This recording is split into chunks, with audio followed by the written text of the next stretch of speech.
Hello students, I'm Dr. Beena P, Assistant Professor of Physics. In our previous videos, we have discussed different aspects of diffraction phenomena, including Fresnel's half-period zones, zone plate construction, diffraction at straight edge, diffraction at a wire, and plane transmission grating. Today let us take up dispersive power and resolving power of a diffraction grating under the topic diffraction of light. Let us see what is dispersive power of a grating. For this, we have to know the theory of diffraction grating because we require some of the conditions and results obtained during diffraction through a grating. I have already given a detailed information about plane transmission grating in my previous video. Let us see the definition of dispersive power of a grating. It is defined as the ratio of change in the angle of diffraction to the change in wavelength between the two spectral lines. That is, when the wavelength of the incident light changes, there will be a change in the angle of diffraction also. The dispersive power is denoted as omega, and we can write omega is equal to d theta by d lambda, where d theta is change in angle of diffraction and d lambda is the corresponding change in the wavelength of the light. The condition for nth principal maxima in this case, that is in case of diffraction grating, is a plus b sine theta is equal to n lambda, and n takes up integral values. Here a is the slit width, that is slit width of the grating, and b is opaque portion width. Now let us differentiate this equation.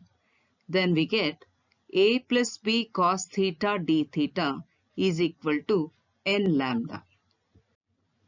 N d lambda. It is on differentiation a plus b cos theta d theta is equal to n d lambda. On rearranging this equation, we get d theta by d lambda is equal to n divided by a plus b cos theta. Now we got the equation for dispersive power of a grating as omega is equal to d theta by d lambda, which is equal to n divided by a plus b cos theta. From this equation, we can say dispersive power of a grating is directly proportional to the order n of the spectrum, inversely proportional to the grating element a plus b, and inversely proportional to the cosine of angle of diffraction theta. Now we know the equation d theta by d lambda is equal to n divided by a plus b cos theta, which is equal to n, capital N, divided by cos theta, where capital N is the number of lines per centimeter in a grating, which is equal to 1 divided by a plus b. From this equation, we come to know the angular spacing of any true spectral line is double in second order spectrum when compared to first order. The angular dispersion of the lines is more with a grating having large number of lines per centimeter. Next, we can say that the angular dispersion is minimum when theta is equal to 0. That is, in the above equation, if the value of cos theta is taken to be 1, that is when theta is equal to 0, cos theta becomes 1, and the influence of factor cos theta in this equation can be neglected. Ignoring the influence of cos theta, the angular dispersion of any two spectral lines is directly proportional to difference in the wavelength between two spectral lines. That is, d theta is proportional to d lambda. If the linear spacing of two spectral lines of wavelength lambda and lambda plus d lambda is dx, it is taken in concept with the focal plane of the objective, then dx is equal to f d theta, where f is the focal length of the objective. The linear dispersion can be written as dx by d lambda, which is equal to f d theta by d lambda, is equal to f n into capital N divided by cos theta. The linear dispersion is useful in studying the photographs of a spectrum. Till now, we tried to understand what is dispersive power of a grating. Now let us take up resolving power of a transmission grating. Resolving power of a grating can be defined as the ratio of wavelength lambda of any spectral line to the smallest difference in the wavelengths of the two spectral lines, that is d lambda. Means, resolving power of a grating is the capacity of a grating to form separate diffraction maxima of two wavelengths which are very close to each other. It can be measured as lambda divided by d lambda, where d lambda is the smallest difference in two wavelengths which are just resolvable by grating, and lambda is the wavelength of either of the spectral lines or mean wavelength. To get a better clarity of resolving power of a grating, we need to understand Rayleigh criterion of resolution. Rayleigh criterion says that two sources are resolved by an optical instrument when central maxima of one diffraction pattern falls over the first minimum of other diffraction pattern and vice versa. To understand this, let us take up this figure. Here we have a grating AB and XY is the screen or field of view of the telescope. Let a beam of light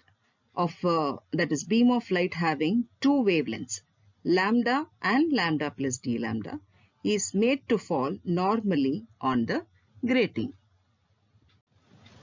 The light gets diffracted and the diffracted pattern or diffraction pattern is seen on the screen. P1 is primary maximum of a spectral line of wavelength lambda at an angle of diffraction theta n, and P2 is nth primary maximum of second spectral line of wavelength lambda plus d lambda at an angle theta n plus d theta. These two spectral lines, according to Rayleigh, will appear just resolved if the position of P2 also corresponds to first minimum of P1. Let us see the diffraction pattern here. This is the diffraction pattern of first source, which are shown as black solid lines. Now let us see the pattern due to second source.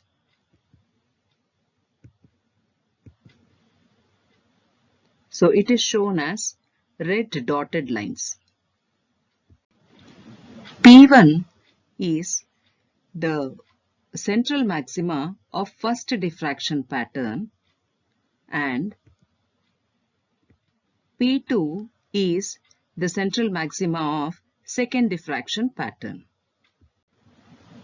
That is, P1 is the central maxima of a spectral line of wavelength lambda at an angle of diffraction theta n, and P2 is the primary maximum of second spectral line of wavelength lambda plus d lambda at an angle of theta n plus d theta. In this figure, we can see that the central maxima of first diffraction pattern, that is at P1, it falls over the first minimum of other diffraction pattern.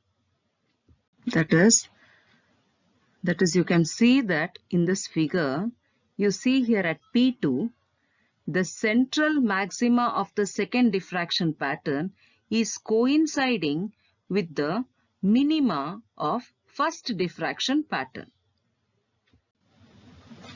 Since the position of P2 is corresponding with the first minimum of P1, so according to Rayleigh, we can say these two spectral lines are just resolved. Let us take up an example regarding this.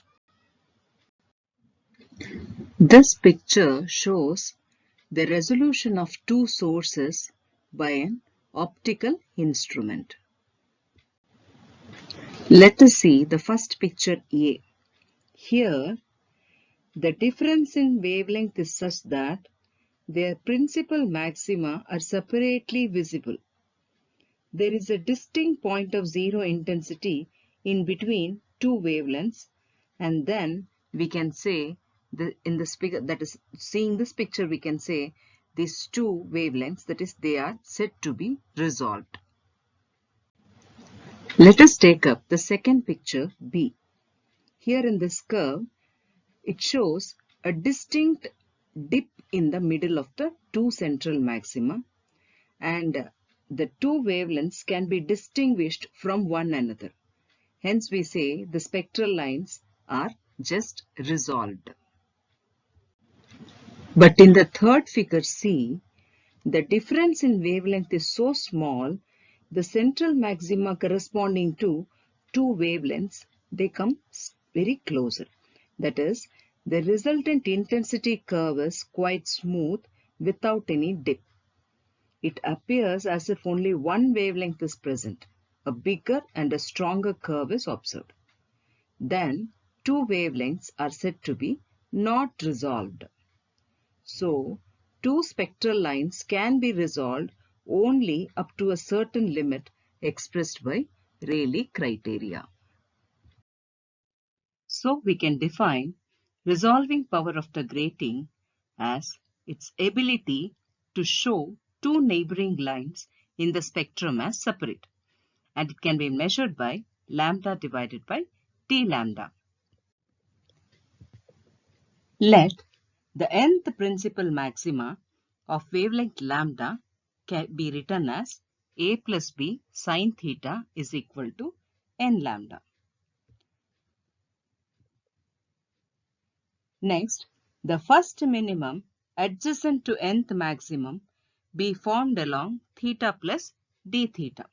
So you can write a plus b sine of theta plus d theta is equal to n into lambda plus lambda by n. Then you can multiply. Now let us multiply n on both the sides, and we get n into a plus b sine of theta plus d theta is equal to n into n plus 1 into lambda. Let us take this equation to be equation 1. According to Rayleigh's criterion, the nth maxima due to lambda plus d lambda should coincide with the first minimum due to the other wavelength lambda. The nth maximum for lambda plus d lambda can be written this way. A plus b into sine theta plus d theta is equal to n into lambda plus d lambda. Or you can write as n into a plus b sine of theta plus d theta is equal to n into small n into lambda plus d lambda. Here we have multiplied capital N, that is the number of lines per centimeter of a grating on both the sides of the equation. Let us take this equation to be equation 2.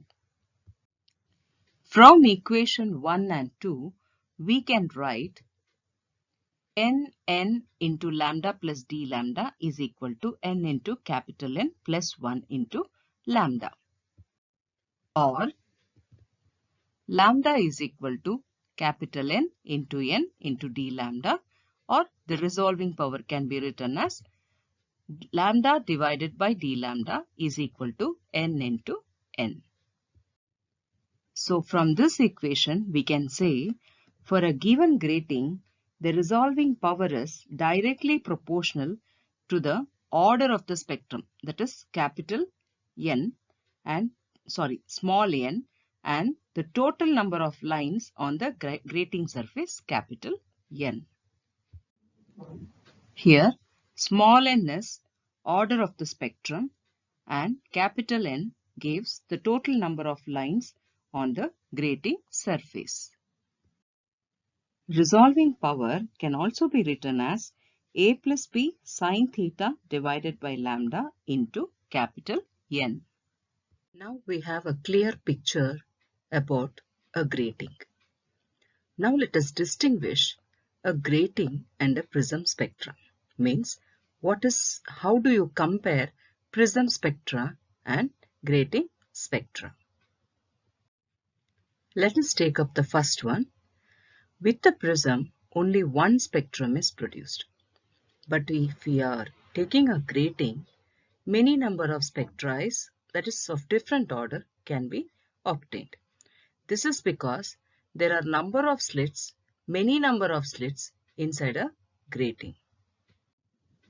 If we take up the second one, in a prism spectra, the deviation produced depends on angle of the prism, refractive index of the material of the prism, and the wavelength of the light used. But if we see the grating spectrum, the deviation produced is directly proportional to wavelength and is independent of material of the grating. The third one is the deviation produced for violet rays is more than the deviation produced for red rays in case of prism spectra. But the deviation produced for red rays is more than the deviation produced for violet rays in case of grating spectra. Let us take up the next one. The intensities of the spectral lines with a prism is greater than the grating spectrum. So the energy is distributed in a single slit, hence it is brighter. This is in case of prism spectra. But if we take up grating spectra, the intensity is much less than the prism spectra. The energy is distributed with undispersed central bright maxima and is much more, and rest of the energy for different order spectrum in two sides.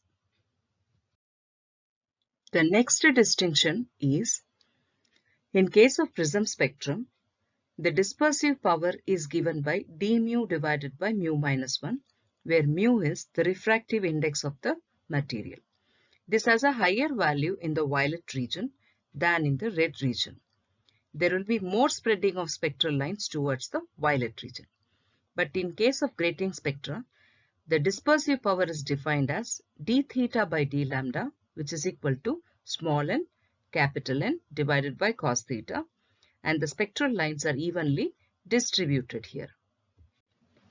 The next one is the resolving power of the prism is given by T d mu divided by d lambda, where T is thickness of base of the prism and d mu by d lambda is rate of change of refractive index with wavelength. But in case of grating spectra, the resolving power is given by small n into capital N, where small n is order of the spectrum and capital N is total number of lines on the grating surface. The resolving power of grating is much higher than that of prism. Hence, the same two nearby spectral lines appear better resolved with grating than with the prism.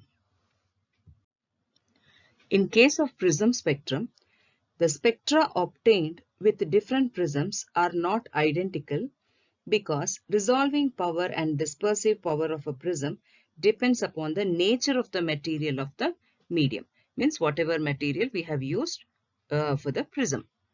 But in case of grating spectra, the spectra produced with different gratings are identical because dispersive power and resolving power of the grating do not depend upon the nature of the material of grating. You can even add up more comparisons between prism spectra and grating spectra, which is not quoted over here. Prism spectra are formed because of dispersion of light, and the grating spectra is formed because of diffraction of light. Similarly, prism spectra is continuous while grating spectra is a line spectrum, and so on. But you can write even only this much also. So here we are coming to the end of the session.